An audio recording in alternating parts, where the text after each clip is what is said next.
السلام علیکم ورحمۃ اللہ وبرکاتہ۔ بادشاہ اور قیدی کے درمیان مکالمہ۔ حضرت عمر رضی اللہ عنہ کا والہانہ رد عمل۔ حضرت عمر بن خطاب رضی اللہ عنہ نے روم سے لڑنے کے لیے ایک فوجی دستہ روانہ کیا۔ اس دستے میں ایک نوجوان صحابی عبداللہ ابن حذافہ بن قیس السہمی رضی اللہ عنہ بھی تھے۔ مسلمانوں اور قیصر کی فوج کے درمیان لڑائی نے طول پکڑ لیا۔ قیصر مسلمانوں کی بہادری اور ثابت قدمی پر حیران ہوا اور حکم دیا کہ مسلمانوں کا کوئی جنگی قیدی ہو تو حاضر کیا جائے۔ تو عبداللہ بن حذافہ کو لا کر حاضر کیا گیا، جن کے ہاتھوں اور پاؤں میں ہتھکڑیاں تھیں۔ قیصر نے ان سے بات چیت شروع کی تو ان کی ذہانت سے حیران رہ گیا۔ دونوں کے درمیان یہ مکالمہ ہوا کہ پہلے قیصر نے کہا، نصرانیت قبول کر لو، آپ کو رہا کر دوں گا۔ تو عبداللہ ابن حذافہ رضی اللہ عنہ نے کہا نہیں، قبول نہیں کروں گا۔ پھر قیصر نے کہا نصرانیت قبول کر لے، آدھی سلطنت تجھے دے دوں گا۔ عبداللہ ابن حذافہ نے کہا کہ نہیں۔ پھر قیصر نے کہا نصرانیت قبول کر لے، آدھی سلطنت دوں گا اور تجھے حکمرانی میں شریک کروں گا۔ عبداللہ ابن حذافہ نے کہا نہیں، اللہ کی قسم اگر تو مجھے اپنی پوری مملکت اور اپنی آباء و اجداد کی مملکت عرب اور عجم کی حکومتیں بھی دے دے تو بھی میں پلک جھپکنے کے برابر بھی اپنے دین سے منہ نہیں موڑوں گا۔ قیصر غضبناک ہوا اور کہا تجھے قتل کر دوں گا۔ عبداللہ ابن حذافہ نے کہا کہ ٹھیک ہے، مجھے قتل کر دو۔ قیصر نے حکم دیا کہ ان کو ایک ستون پر لٹکا کر ان کے آس پاس تیروں کی بارش کی جائے ڈرانے کے لیے۔ پھر اس کے سامنے عیسائیت قبول کرنے یا موت کو گلے لگانے میں سے ایک بات کا اختیار دیا جائے۔ جب قیصر نے دیکھا اس سے بھی بات نہیں بنی اور وہ کسی حال میں بھی اسلام چھوڑنے کے لیے تیار نہیں ہے، تو حکم دیا کہ اس کو قید میں ڈال دو اور کھانا پینا بند کر دو۔ عبداللہ کو کھانا پینا نہیں دیا گیا، یہاں تک کہ پیاس اور بھوک سے موت کے قریب ہو گئے تو قیصر کے حکم سے شراب اور خنزیر کا گوشت ان کے سامنے پیش کیا گیا۔ جب عبداللہ نے یہ دیکھا تو کہا اللہ کی قسم مجھے معلوم ہے کہ میں مضطرب یعنی پریشان حال ہوں، جس کے لیے یہ حلال ہے، مگر میں کفار کو خوش کرنا نہیں چاہتا۔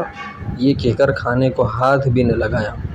یہ بات قیصر کو بتائی گئی تو اس نے عبداللہ کے لیے بہترین کھانا لانے کا حکم دیا۔ اس کے بعد ایک حسین اور جمیل لڑکی کو ان کے پاس بھیجا گیا کہ ان کو چھیڑے اور فحاشی کا مظاہرہ کرے۔ اس لڑکی نے بہت کوشش کی مگر عبداللہ نے اس کی طرف توجہ نہیں کی اور اللہ کے ذکر میں مشغول رہے۔ جب لڑکی نے دیکھا تو غصے سے باہر چلی آئی اور کہا تم نے مجھے کیسے آدمی کے پاس بھیجا؟ میں سمجھ نہ سکی کہ وہ انسان ہے یا پتھر۔ اللہ کی قسم اس کو معلوم بھی نہیں ہوا کہ میں مذکر ہوں یا مؤنث۔ جب قیصر کا ہر حربہ ناکام ہوا تو عبداللہ کے بارے میں مایوس ہوا تو ایک پیتل کی دیگ منگوائی اور اس میں تیل ڈال کر خوب گرم کیا اور عبداللہ کو اس دیگ کے سامنے لایا اور ایک دوسرے مسلمان قیدی کو زنجیروں سے باندھ کر لایا گیا اور ان کو اٹھا کر اس ابلتے تیل میں ڈالا گیا، جن کی ایک چیخ نکلی اور دیکھتے ہی دیکھتے ان کی ہڈیاں الگ ہو گئیں اور تیل کے اوپر تیرنے لگے۔ عبداللہ یہ سارا منظر دیکھ رہے تھے۔ اب ایک بار پھر قیصر عبداللہ کی طرف متوجہ ہوا اور نصرانیت قبول کرنے اور اسلام چھوڑنے کی پیشکش کر دی، مگر عبداللہ نے انکار کر دیا۔ قیصر غصے سے پاگل ہونے لگا اور حکم دیا کہ اس دیگ میں موجود تیل اٹھا کر عبداللہ کے سر پر ڈال دیا جائے۔ اب قیصر کے کارندوں نے دیگ کھینچ کر عبداللہ کے قریب کی اور اس کی تبش کو عبداللہ نے محسوس کیا تو رونے لگے۔ آپ کی ان خوش نصیب آنکھوں سے آنسو ٹپکنے لگے جن آنکھوں نے رسول اللہ صلی اللہ علیہ وسلم کا چہرہ انور دیکھا تھا۔ یہ دیکھ کر قیصر خوشی سے جھومنے لگا اور کہا عیسائی بن جاؤ، معاف کر دوں گا۔ عبداللہ نے کہا نہیں۔ تو قیصر نے کہا تو پھر رویا کیوں؟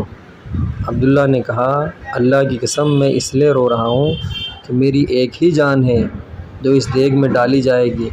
میری یہ تمنا ہے کہ میرے سر کے بالوں کے برابر جانیں ہوں اور وہ ایک ایک کر کے اللہ کی راہ میں نکلیں۔ یہ سن کر قیصر نے مایوسی کے عالم میں عبداللہ سے کہا کیا یہ ممکن ہے کہ تم میرے سر کو بوسہ دو اور میں تمہیں رہا کر دوں؟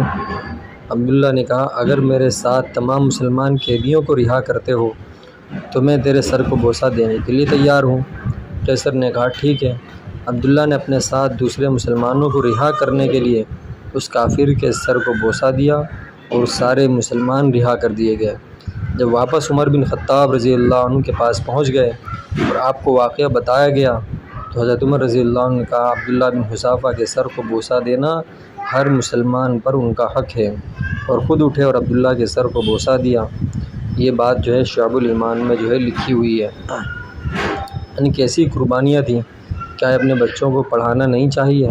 دراصل یہی اصل ہیرو ہے زندگیوں کے۔ آج کل ہمارے پاس اپنی اولادوں کو اسلام کے ہیرو بنانے اس کے بارے میں بتانے کا وقت نہیں ہے۔ ہماری اولادیں یہ تو جانتی ہیں کہ سپر مین، آئرن مین، بیٹ مین، یہ ہیرو، یہ سب خیالی چیزیں، اصل ہیرو کون ہے اور کیسے ہوتے ہیں یہی نہیں علم۔ اللہ سب کو علم دین سیکھنے اور اپنے بچوں کو سکھانے کی توفیق عطا فرمائے، آمین۔